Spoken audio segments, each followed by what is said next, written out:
Welcome to the Man Cave Podcast with Dan Casper. What's going on, everybody? Welcome to this episode of the Man Cave Podcast, brought to you by our good friends from Hy-Vee and Toyson Ford. And don't forget to check out the Resonance Branding Company Swag Cave to get your podcast swag, show swag, Scotty Sportsman, For the Love of Game, all that good stuff. That link is in the podcast description. We're going to talk some Badgers with RJ Cardinal in the second half of this episode, but we're going to lead things off. I want to talk a little Packers here to begin this podcast, and specifically two Packers, two Packers. Okay, not two Packers, but two Packers. I specifically want to talk about. So let's get right into it.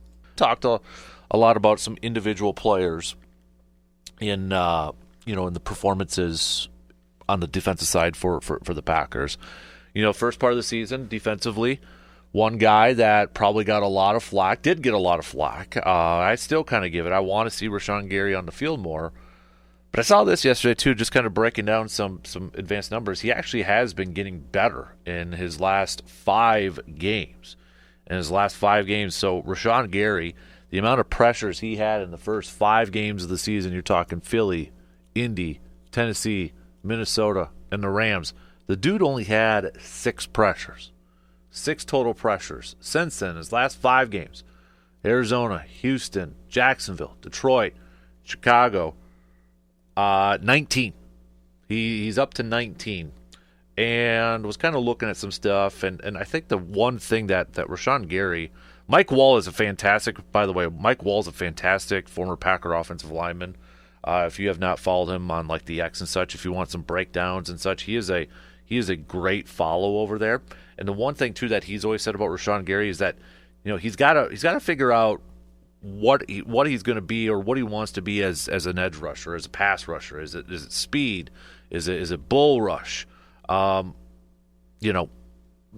that nice complements and add a couple more moves over there too. So, but he talked a little bit about it on his X page yesterday as well. But when you look at some of those numbers, kind of look at that, and you look at the last 2 weeks, Detroit, Chicago, a team that gets the ball out quick in under 3 seconds from their quarterback, and Rashawn Gary, at least pressure wise, has been getting better in his last few games over there. But one guy who hasn't been getting any better, one guy who hasn't really kind of improved so far this year, and maybe, is it fair to say, had his worst game of the season, maybe one of the worst games of his career, I hate to say it, but Kenny Clark.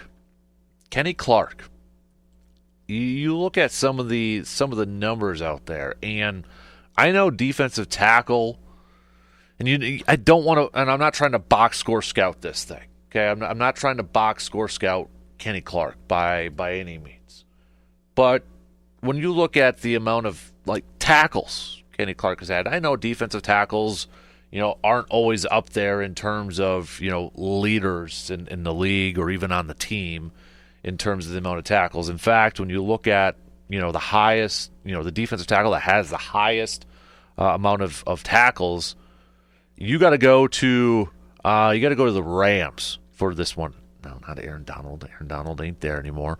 But it's usually, you got your linebackers, you got your safeties up there, maybe you got some corners up there.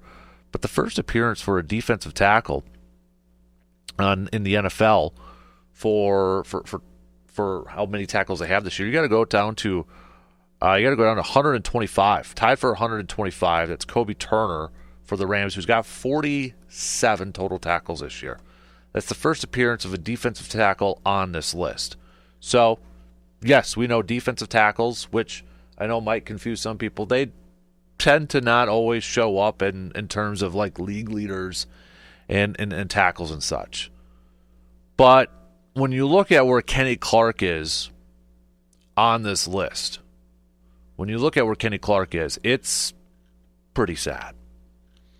It's darn sad at this point. You got to go down all the way into the 400s. 401. Kenny Clark in the entire NFL. Okay, entire NFL. 20 total tackles 401 on this list. 401. Kenny Clark. Again, is it the tell-all stat? No, it's not the tell-all stat. But when you factor in this man, this player, got a contract extension before the season started. And I think for a lot of people thought, okay, transitioning into a 4-3, this was going to better suit his play style. He was a guy, I was one of them, said it too. He was a guy, a player that, was he being misplayed in a 3-4? You know, they played him a lot at the nose. Sometimes they'd play him at the end of a 3-4, made a couple Pro Bowls and such. Last year, I think, coming off a career high in his sacks. And a lot of us thought, including myself, like, okay, this is going to be a guy that is going to benefit the most coming into a 4-3. And is it fair to say he's off to the worst start of any season of his career? I think it absolutely is. If you are a believer in Pro Football Focus grades, well, I mean, he's 49.5. That's awful. That's pitiful. It's ugly. And in a game, that's why I throw the question out there, was this like his worst game against the Bears? Because the Bears were so banged up at guard. Jenkins was out. Then they lose another guard. And Kenny Clark can't take advantage of that? Kenny Clark can't beat those guys? He can't be wrecking that defensive line or that offensive line? He can't be putting the pressure and bringing the pressure up the middle? He can't be, stuffing the runs up the middle? And so, I mean, what are we doing here? What is going on right now with Kenny Clark? It's a mystery. I mean, do we got to play the Robert Stack Unsolved Mysteries theme going on right now? Because to me, we can make a list of some disappointments in terms of players or different parts of this. Kenny Clark is near the top, if not number one for me, in terms of most disappointing players so far that we have seen this season in Green Bay for a 7-3 season. I'm not trying to paint a picture that it's doom and gloom for Green Bay or anything like that, but in terms of the expectations we had and getting a new contract and that heading into this year, heading into a new defense, thinking this is a guy that's going to be maybe taking the next step in his career. Boy, was I wrong so far. I thought this was going to be a guy that, all right, yes, he made a couple Pro Bowls, but now we're really going to see the type of player he can be. Well, maybe we are, but not in a good way. And that is kind of grinding my gears.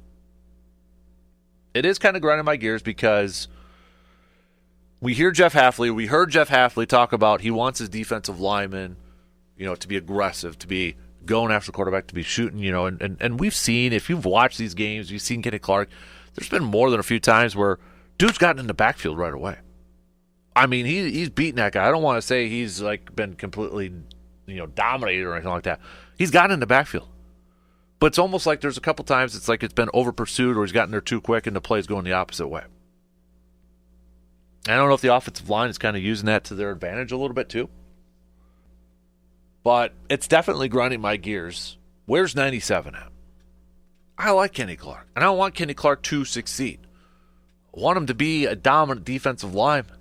I want him to be wrecking some games. I want him to be wrecking some guards and some centers on the opposing offensive line. But when we hear Jeff Hafley talk about he wants his defensive lineman to be aggressive, kind of pin the ears back and go after it, you're thinking, oh man, this is going to be a year for Kenny. This is going to be a year for 97 to go out there and take a jump or really kind of make a name for himself. If you're a defensive lineman, how do you not get excited about that? And boy, it's been a struggle so far for Clark. I mean, is it? He's another guy that is just better in a 3-4? Is he taking this long to adjust to a 4-3? I mean, is it? You're going to hear coaches say that. I think Hafley said it a couple weeks ago, but he did acknowledge too. He's like, we still got to be better. And one of those guys that's got to be better, one of those guys that's really going to step it up, it's got to be Kenny Clark right now. I mean, when you look at it, and I know, again, tackles are not the tell-all stat, especially when it comes to defensive tackles, but man, in a game like Chicago, too, where he had a chance going up against inferior, I'm going to say it, inferior opponents in terms of the guards, backup guards against Chicago, it was a disappointing performance, to say the least. It was a very disappointing performance. And I hope in these next 7 games, these last handful of games, we see better performances from him. Kenny Clark, if again you're a Pro Football Focus person, had the 5th worst defensive grade in this game. In fact, 4 defensive linemen had 5 of the worst grades. Lucas Van Ness had by far the lowest, 33.1. Keyshawn Nixon was the 2nd lowest.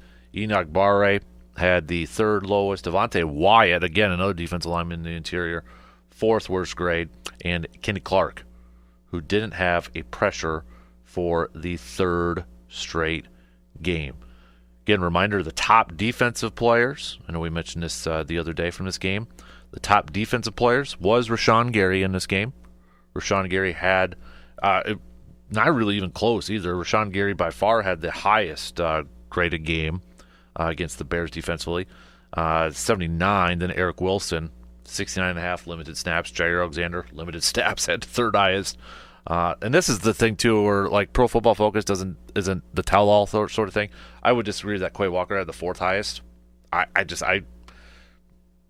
would disagree with that.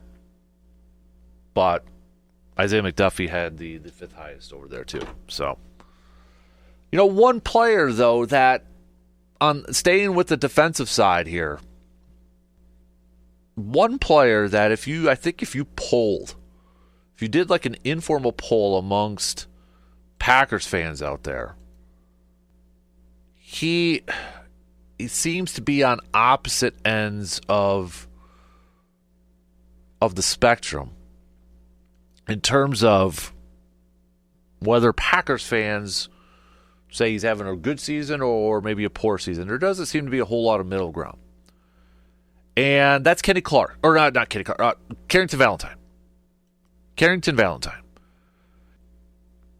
Valentine, there's no question about it, is now, Jair's obviously 1, Keyshawn's 2, but then Carrington Valentine's the next, because they're dead set on Keyshawn playing an outside corner. Their base defense when everybody's healthy is Jair, it's Keyshawn, and then Javon Bullard playing slot nickel. But next man up is Carrington Valentine. It is clear Eric Stokes is out of favor in this rotation. It's abundantly clear.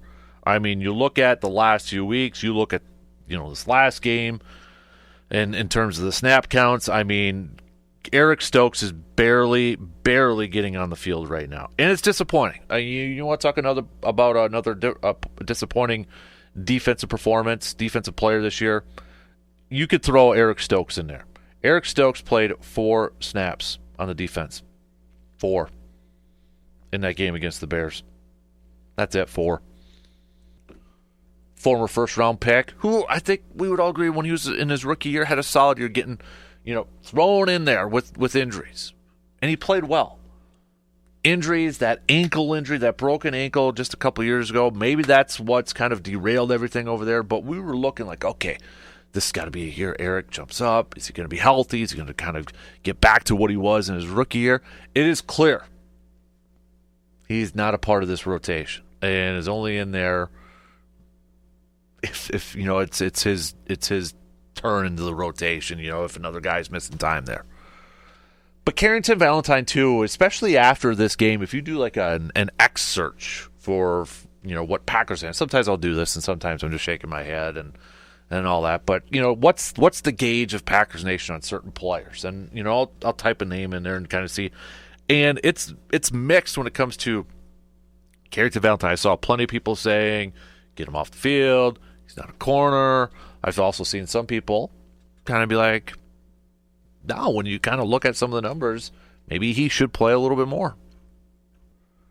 And one stat that you probably should take a look at, and this was from Acme Packing Company, Justice over there, not just Cleveland, Justice Mosqueda, who broke it down here a little bit from Carrington Valentine. And I thought this was an interesting number. I thought this was an interesting stat. As he noted in his piece, over 99 coverage snaps at the outside cornerback position, Valentine has allowed 43 yards as the nearest defender to the ball. Pro Football Reference, as he says, is actually saying it's 37. So 43 to 37. That's good for .43 yards allowed per coverage snap. That ranks second best among 87 corners this season who have played as many snaps as Carrington Valentine. The league-wide average is 1.07 yards per play. So of all that, if we look at yards, if we look at yards allowed per coverage snap played, Carrington Valentine is second best. Second best. So, should he be playing more? Should he be, if it's Jair out there, should it be Carrington? I mean, we saw Carrington last year, right? Getting some snaps as he was kind of the preseason guy, the pick over there. Then he got more snaps last year due to injuries and such. And I thought it was a solid year for a first-year guy, late pick undrafted, going in there, getting a lot of experience. It was a little surprising, I thought, at the beginning of the year that maybe he was kind of towards the bottom of the rotation there. But maybe he's a guy. Is he kind of, little underrated? But again, he's like opposite end spectrum type of guy when you kind of get the gauge of Packers fans out there. You either think he's having a solid season or you think he's being a bum, that he's having an awful year. It's opposite end there. But when you kind of break it down in certain numbers like that, maybe he's actually having a little bit of a better year. For what it's worth, Keyshawn Nixon in this same, if we use this same stat, the same category, the yards allowed per coverage snap, Keyshawn ranks 49th out of 87 with 1.07 yards allowed per coverage. That is the league average. So he's like league average, middle, right there. Eric Stokes ranks 65th out of 87 with 1.35. So, if anybody's kind of wondering, because I was talking to somebody the other day, or somebody actually sent me a message yesterday and said, boy, Eric Stokes really isn't playing. No, he's fallen out of favor. And that could be one reason right there, too. And you can't help but wonder, did that gruesome ankle injury, foot injury, lower leg injury that he suffered against Detroit a couple years ago just kind of derail his career? I mean, you're talking about a fast boundary corner, speed, and then to have that lower leg injury. Did that unfortunately kind of derail his career and just lead to him maybe losing a little bit of a step on the defensive side? It stinks. But I think it's clear not to look towards the draft or the offseason or anything like that, because we've got a 7-3 ball club here. But I think it's clear from what we've seen so far from this defense, from certain players, from certain position groups, I think it's clear Green Bay is going to have to look at another pass rusher, defensive lineman, and corner. And you're probably thinking, not again, because it feels like Green Bay's been doing that for how many years when you get to a draft in Green Bay? So it's like, how many times? How many years have we done the same thing? But if we look at the first 10 games of this season and you're looking at this defense, What are the big or maybe even middle linebacker too. I think you could probably make a case that they need a player improvement at defensive line, defensive end, middle linebacker, and another corner. Because I like Jair too. I love Jair Alexander. I love his play style. I love the swagger that he brings. But accountability in terms, or not accountability, availability. You've got to be on the field. It sucks that, injuries, you can't prevent them all the time. You can't. And he's gone through a lot of them in his last few years. Got to be available. Got to be on that field. And the fact that he's been missing time these last couple of years, and you're looking at the depth, that's why corner is going to be moved up to a position of need. All right, let's take a quick break, and RJ Cardinal, our Badger guy, is going to be joining us. Lots to catch up on in the world of Wisconsin Badgers. He's coming up after these quick words. Family owned and operated, Toyson Ford is proud to serve the drivers of the Chippewa Valley with some of the most popular vehicles around Wisconsin and the country. They're committed to giving drivers from across the area the best in customer service with a top-notch selection of brand new vehicles to choose from, as well as an extensive inventory of pre-owned crossover, SUV, and trucks. Plus, with their expert finance, service, and parts centers in-house, they strive to be your one-stop dealership for all of your automotive needs. Visit them today at 1000 Chippewa Crossing Boulevard in Chippewa Falls. Are you hosting family and friends for the holiday season this year? Hey, that can be pretty stressful trying to figure out what to prepare, who likes what to eat, and so on. Well, you can take some of that stress off your plate by simply visiting Hy-Vee in Eau Claire. Whether you will be tackling the cooking yourself or you need some help with preparing meals this holiday season, Hy-Vee can help you out in so many different ways. Whether you want to shop and save some money or you need help with some catering, Hy-Vee in Eau Claire has you covered. So stop on in and get started for your holiday preparations today. There's so much to get to here, man. So let's just jump right into it. First off, Phil Longo out. I know you've talked about it, but were you surprised they actually did it during season, or did it not come as much of a surprise for you?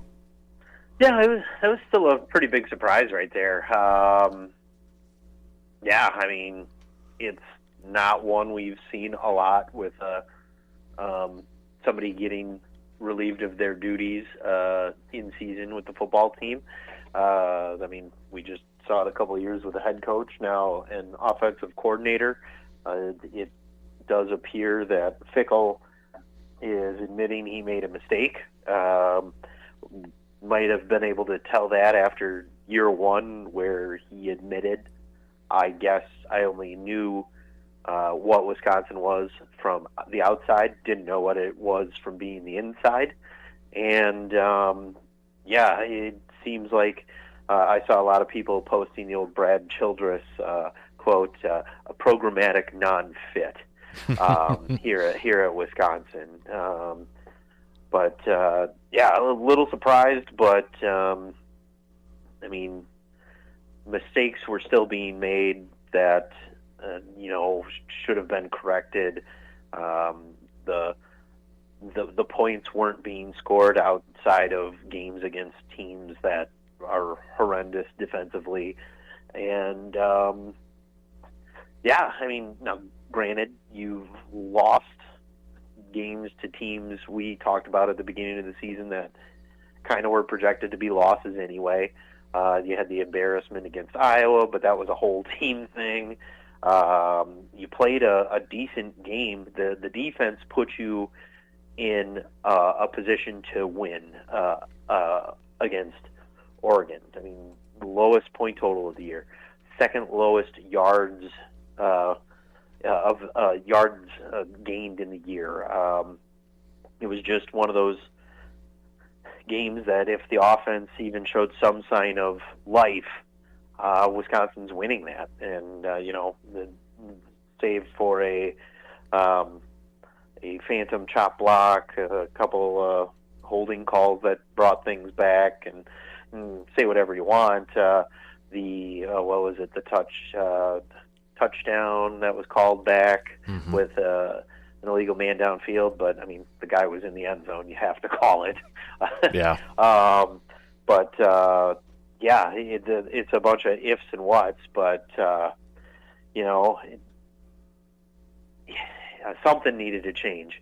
And I think we now see that the quarterback isn't the position that's going to be changing, especially when in Fickell's presser, when asked who's going to be calling the plays, and he responded with, "Why does it matter? You're just looking for somebody to point a finger at eventually." I saw that too, yeah. That's a weird comment. Yeah. But I guess when you don't have anybody really on your staff who has been a full-time play caller before, I mean, you have Kenny Guyton, who took over at Arkansas after they had their offensive coordinator fired in last year. You have the tight ends coach who has worked with Longo before. But really, I mean, it could be a little difficult here because there wasn't ever really an offensive playbook per se under this regime, which could be part of an issue too, maybe. And when you hear that press conference again where Fickell keeps saying it's not about the play calling, it's not about the lack of scoring, the lack of touchdowns, and then immediately comes out and basically says, we're going to start using our personnel properly. Well, then it absolutely was about the play calling. Mm-hmm. So it just seems there had been a rift. I don't know how long, but ever since we heard Longo's press conference, I'm just here to please Coach Fickell. I think we knew something was up, and probably just thought it was going to be the end of the year, kind of mutual parting ways, but turned into we decided it was time to move on for more solid leadership. So I don't even know if that means Phil Longo is that great of a leader of men, but right. It really seems like the offensive philosophy, I don't know how much it can change now, because like I said, I mean, it's not like there's too many people on this staff who's called an offense like this, and maybe we see different things in a quick install of something else. But, I mean, even that, I mean, that's tough to do with 2 games left. I mean, maybe if you do get bowl eligible and have those extra practices, you can start adding things for the bowl game in next year. But then again, you need a offensive coordinator probably to do that. So, yeah, it's just a weird situation all around. But if the head coach thought it needed to happen, and there's philosophical differences clearly, because even in his press conference, he said we need to start using the personnel we have correctly, and it's not necessarily the QB's fault. I mean, that says a lot more about the coach than the personnel that's on the field. So I know our good buddy Colton Bartholomew had a piece up where he had a couple candidates out there, a couple of former Luke Fickell assistants who are currently over at Notre Dame, including offensive coordinator Mike Denbrock, really like for 5 seconds, former Badger tight end coach Gino over there, but he's the quarterback's coach for Notre Dame, and then Jason Eck, who's the head coach at Idaho. Do you feel like that Fickell is going to go now with somebody that he's familiar with, unlike what it was with Phil Longo? Do you think he's going to go try to find somebody, or he should find somebody that's going to maybe bring back a little bit more of what Wisconsin is known for? What would if Luke Fickell called you for kind of like a advisement, what would you say? Well, I think he wants to get back towards something he even ran at Cincinnati. Mm-hmm. So, I mean, that is the coaching, the 2 guys you mentioned at Notre Dame right now, right? Right. Is the offensive coordinator at Notre Dame going to leave Notre Dame? Probably not. So, like, going after Gino and being like, hey, quarterback position's open, so is the OC. I mean, I don't know his full-on background of whether he's been a play caller before, or been even a co-offensive coordinator, or run game coordinator, passing game coordinator, what have you. But 2022, he was Cincinnati's offensive coordinator. So okay, So there you go. I can see where coming here then was probably just to be able to follow Fickle, because at that point Longo was already hired. So who knows? Maybe dangling it in front of him of being the quarterback's coach and offensive coordinator here. You look at Notre Dame; they're not a high-flying, pass-first, air raid style offense. They're multifaceted. They run out of the eye, they run out of the shotgun, they run out of the pistol. They're a multifaceted, multi-front offense there, and it's something you can get back to what you had at Cincinnati if that's what really brought you success. So, it feels a little odd, that what brought you success you went away from right away. But if one of those two guys wants to make the jump and come back here for one of them, or, I guess technically some people would say lateral move, some people would say take a step down for the offensive coordinator. Who knows? Or, look at Ohio State. Brian Hartline got demoted from co-offensive coordinator last year to just a position coach now. I think he was still there when Luke Fickell was there under Urban Meyer, so you could reach out to him. Tom Herman was offensive coordinator for a little bit at Ohio State when Luke Fickell was there, and I saw some people say they don't really see eye to eye on anything, so who knows, but he just got fired by Florida Atlantic. He's not a great head coach, but he's had some decent offenses when Urban Meyer took over. Maybe not so much, but then the next couple of years, that's what got him in the trajectory of being a head coach.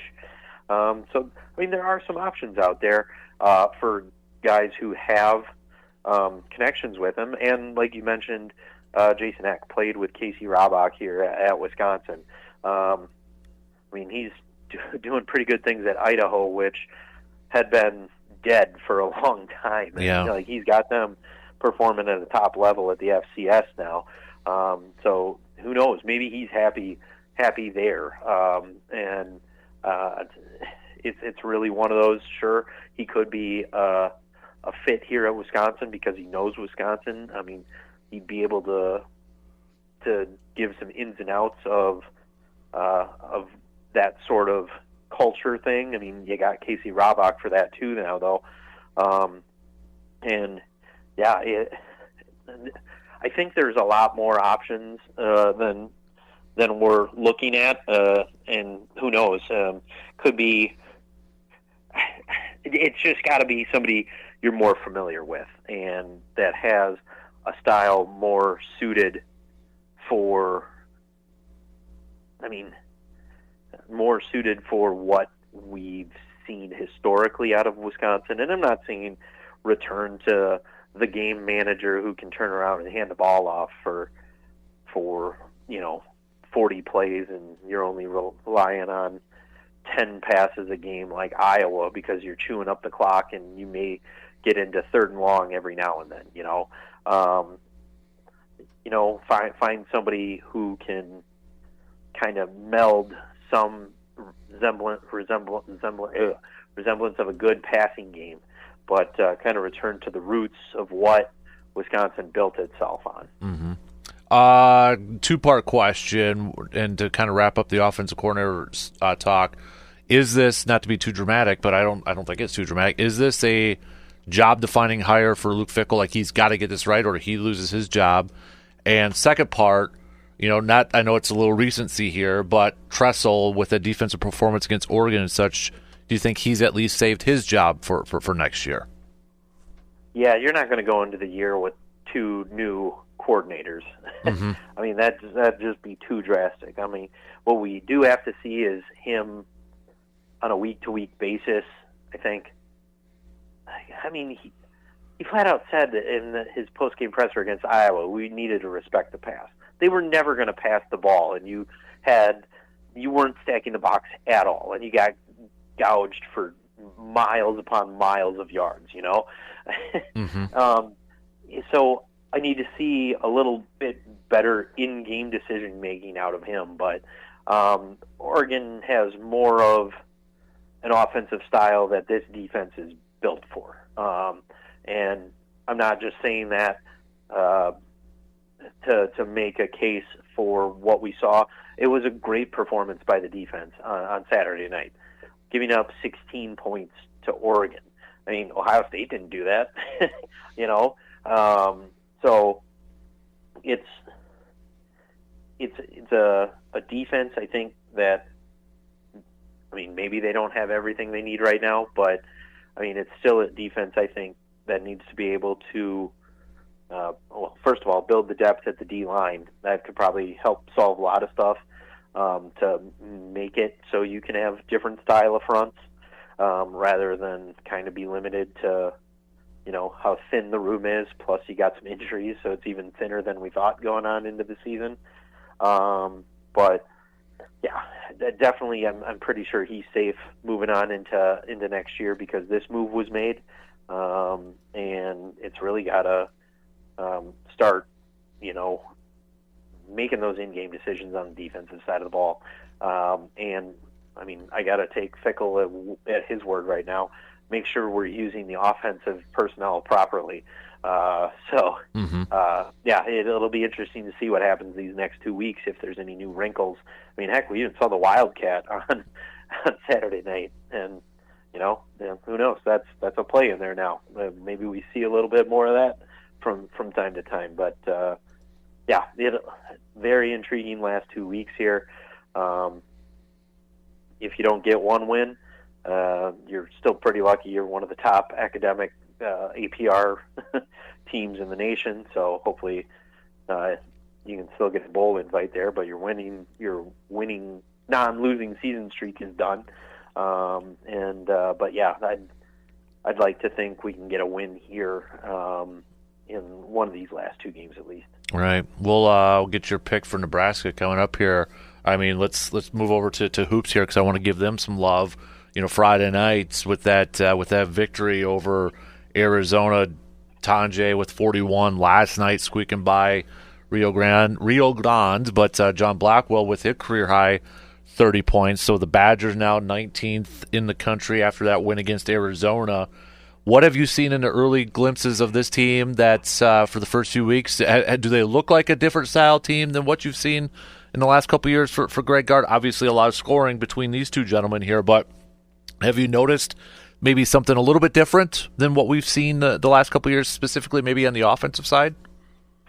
Well, really on both. I mean, the last few seasons we've seen the defense start slipping. A lot of teams are scoring a lot more points on this defense, but offensively, seems like we have some better shooters at least right now, and we're getting a higher volume of threes. That was one of the goals this year, and it is looking a little different than the swing offense, especially like last night.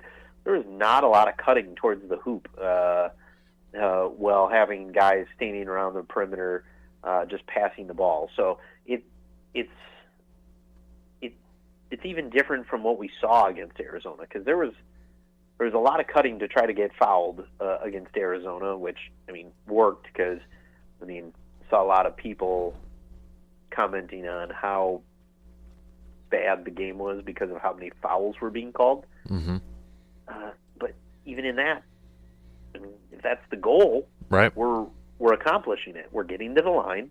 We're shooting our threes at a higher volume. They were falling, and we won the game going away. So if this is the kind of change we're going to deal with, and you give up 80-plus points in 2 straight games and still win those, I don't have an issue with that. Mm-hmm. And you put up over 100 against Arizona after last year, and you practically had a totally different team this year, but maybe that's what we needed. There's people playing elsewhere right now who are getting paid, 1.2 and 900,000. One's riding the bench and getting in foul trouble, and the other's not really standing out at Louisville. He's getting starting minutes, but he's there. Yeah. So it's a team that I'm liking what I'm seeing. When you're winning, and really looking for more defense would be about it. But you're winning. You don't really need to go over that right now. And they're making their free throws or I think they entered the last night's game tied for the nation lead 90% or something. I mean, Tanjay, as you mentioned, number one in the country. That's also a good thing. We haven't seen that in a while. Right? I mean, gone are the Ethan Happ days a little bit, it seems like. So, sorry, Ethan, didn't mean that, but it's true. I mean, when you got Tanjay, you mentioned it Friday, you make your free throws. That's everybody wants to do that. Get to the line, get the other team in foul trouble. Yep, and it's what Wisconsin has done in the past, and it's nice to see they're just not getting back to it, because it's not like they ever got far away from it. It just wasn't happening at the clip we'd like to see. Because there's games where they'd still get to the line more or have more attempts than their opponent would get to the line, but it wasn't happening with consistency. And right now, I mean, heck, in that Arizona game, John Tanji alone went 20 for 21. So, yeah. I mean, it's kind of a refreshing change, and we have a coach who is showing he's looking to make that change. So that's good to see. Right. Also, we got to give a shout out. Big weekend for Badger men's hockey, right, RJ? Going up against at that time, 18th ranked Penn State. Badger men's hockey, sweeping them, taking 2 wins against them. Yeah, a overtime win, and then a straight out win on Saturday night, and so it's a very successful away series, and you get an extra point in there, so 2 points, 5 points on the weekend instead of 6, but still, now you get a little bit of a 1 week break here. And Alaska Anchorage comes into town, former WCHA matchup, as we head into December to end this month. Then you're right back at it with Michigan State and back into the both Michigans, I guess, and then you head on over to that Quick Trip Holiday Face-Off at the Pfizer. But really, it was comforting to see. Now, granted, they had leads in both of them and kind of blew them, and I think it was 4-0 on Saturday. It became 4-3, went away and won 6-3. But they had another lead Friday night, and I think it was 4-1 at one point in time, and ended up going to overtime at 4-4, and got the victory with a 5-4 OT win. So good to see. Played hard again the weekend before against. I mean, you're not like we were talking earlier. Outside of the Denver series, you aren't looking outclassed. You're just not putting it all together. It just seems odd. It's good to see. It's good to have that weekend away and getting the sweep on the road. Now let's see if we can bring it home the next 2 series here, and at most I'd like to see 3 out of 4. Yeah. And then really quick, because I know we got a couple of big-time matches coming up here starting tomorrow night. Badger volleyball going up against number 16 Minnesota, then a big one, RJ, on Saturday, number 2 Nebraska. We've seen these two teams go at it before, so that should be a really good one. Yeah, you lost in 5 sets in Minneapolis in September, so it'll be interesting to see how we match up against them now. And then you lost in straight sets at home against Nebraska. So hopefully that turns into something a little more competitive than that. But two big series here on the weekend. Well, not the weekend, like you said, tomorrow and then Saturday. So really kind of looking forward to seeing what we got going on here. And I'm not sure of TV for any of. Oh, both on Big Ten Network. All right, nice. So you can actually watch them. So especially on Saturday, get done with the Nebraska-Wisconsin football game, and then flip on over to Big Ten, because I think now we're a 2:30 game on some channel. I'm not sure what we're on Saturday right now, but hey, maybe you can leave it on the Big Ten Network and just go from Wisconsin, Nebraska to Wisconsin, Nebraska. So, but yeah, it'll be an interesting week for Wisconsin. Kind of get some revenge on Minnesota there. I think the Badgers are playing much better now than they were earlier in the season. And then, it was only a few weeks ago with that sweep to Nebraska, and Nebraska was looking amazing that night. So it'll be interesting to see what we have for a competitiveness there in trying to get some revenge on them. All right, before I let you go, Badgers, Nebraska, do they get a win and become bowl eligible this weekend? How do you see this one playing out? Well, Nebraska does have a pretty decent defense. Even with some of the games they were blown out in, they're still giving up 20 points a game. Now, granted, they're only scoring 23 a game, so I kind of think I see another close game here. They run an offense more similar to Oregon's than Iowa, so I think that favors the Wisconsin defense, who with some of their matchups they're giving up more points, but again, that's one they're giving up just around 21 points a game. So both of these defenses, in scoring at least, are like top 50 scoring defenses and top 40 scoring defenses. And both offenses are near the bottom, scoring Wisconsin right around 24 and Nebraska right around 23. So it has the makings of being a close, not high-scoring game. I'd like to think maybe this lights a fire under some kids' butts, and you get a little bit better of a performance out of the offense, hoping that or offensive coordinator by committee works, or whoever they decide on. I'd like to say Wisconsin wins because, saw some blow-ups by this Nebraska team that just seems to have lost some confidence in the past few weeks here ever since getting blown out by Indiana. So I'll say Wisconsin 21, Nebraska 17. All right. I hope you're right, man. I hope you're right. I do too. I really do. Hey, dude, we appreciate it. I was looking forward to catching up with you, man. Good stuff as always. And we forgot one sport though. Women's hockey took their first loss. I was trying to avoid that. Because okay. I was going to say, what's wrong with them now? Win. Yeah. What's wrong with them? They got a 4-2 win on Friday night. You split with the number 2 team in the country. You stay number 1 in the country. They stay number 2. You'll see them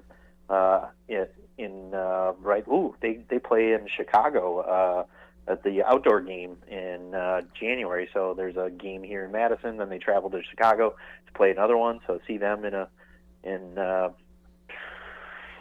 8 weeks, 6 weeks, whatever it is. Just St. Thomas this coming weekend, I think. So start getting back to playing tough hockey against teams you should be beating. Yeah, absolutely. Good stuff, man. We appreciate it. Enjoy the week. And, we'll see what we're going to be talking about next Tuesday. Who knows at this point? All right. Yeah, no, absolutely. Look forward to talking with you then, and have a great rest of your week. And that is going to do it for us on this episode of the Man Cave Podcast, brought to you by our good friends from Hy-Vee and Toyson Ford. Don't forget to leave me a voicemail. That phone number is in the podcast description, so get it over there. Leave me a voicemail, comments, questions, analysis, sports analysis, whatever you want to leave me for, as long as you're not giving me a hard time. Then I'll put it on the podcast, all right? But until next time, I'm Dan Casper, and I will talk to you on the next episode of the Man Cave Podcast.